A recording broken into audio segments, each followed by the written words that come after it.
Hey everyone, welcome back to the channel. In today's video, I'm going to show you how to download large files from Google Drive. It's really simple and easy. Open your web browser and head over to Drive. Go for this drive.google.com. Make sure you are signed in. Once you are in your Google Drive, locate the file you want to download.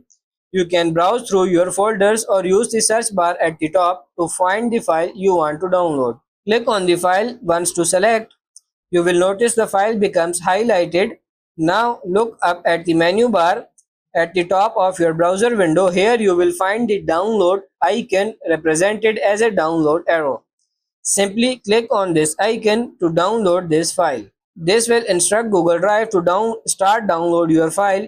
If someone shares different file with you and you want to download an entire folder different files, what you have to do is open the desired folder you want to download, click on the name of the folder in the top.